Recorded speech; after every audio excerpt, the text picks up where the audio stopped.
দেখুন, আমাদের সমাজে অনেক অবিবাহিত মানুষ রয়েছে। তারা যখন অবিবাহিত তারা তখন সবকিছু ত্যাগ করেছেন এবং বিয়ের পরেই ভোগ করতে শুরু করে দিলেন, এটা খুব খারাপ একটা ধারণা।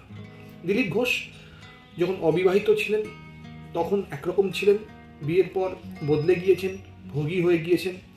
এই ধারণাটা যারা নিয়ে আসছে তার দলের ভেতর, তারা অ্যাকচুয়ালি একটা সূক্ষ্ম রাজনীতি করে চলেছে।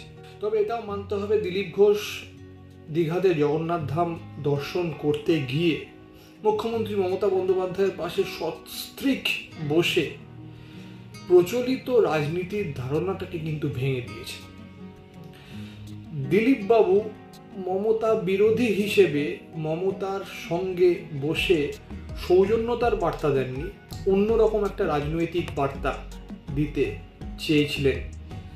রাজনীতির এই অঙ্কটা মিলিয়ে দেওয়া সম্ভব যে দিলীপ বাবু যখন মমতা বন্দ্যোপাধ্যায়ের পাশে সস্ত্রীক বসে জগন্নাথ দর্শন করে এসেছেন, শুভেন্দু অধিকারী বিরোধী দলনেতা তখন অন্য জায়গায় অন্য কাজে লিপ্ত। তৃণমূল কংগ্রেস দিলীপ বাবুকে বেশি গুরুত্ব দিচ্ছে কারণ শুভেন্দু অধিকারীকে পাল্টা চ্যালেঞ্জ জানানোর জন্য। এই ইকুয়েশনটা খুব ক্লিয়ার।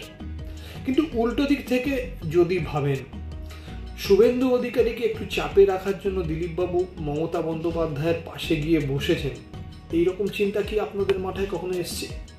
এবং দিলীপবাবু দীঘাতে সস্ত্রীক জগন্নাথ দর্শন করার পর এবং মুখ্যমন্ত্রীর পাশে বসে ছবি তোলার পর রাজ্য বিজেপির ভেতরে কোন্দল লেগে গিয়েছে।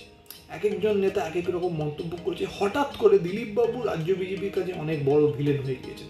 দূর থেকে হাসছে কিন্তু তৃণমূল কংগ্রেস। দিলীপবাবু আগে ত্যাগী ছিলেন, পরবর্তীকালে ভোগী হয়ে গিয়েছেন কোনো একজন নেতা, এটা বললেন। দিলীপবাবু পাল্টা জবাব দিলেন, কারো রাত্রির একরকম, কারো দিন একরকম, কারো অনেক গার্লফ্রেন্ড আছে, ইত্যাদি ইত্যাদি বিষয়গুলো শুধুমাত্র একটা হাস্যরস উদ্রেক করছে তা নয়, রাজ্যের গেরুয়া রাজনীতির যে মূল্যবোধটা সেটাকে অনেক নিচে নিয়ে যাচ্ছে। তৃণমূল কংগ্রেস উপকৃত হচ্ছে। রাষ্ট্রীয় স্বয়ংসেবক সংঘ কি বলছে? তারা এই ধরনের মন্তব্য, এই ধরনের রাজনীতি, অনেক নিচু লেভেলের রাজনীতি, সেটা কি তারা কখনো অনুমোদন করেন?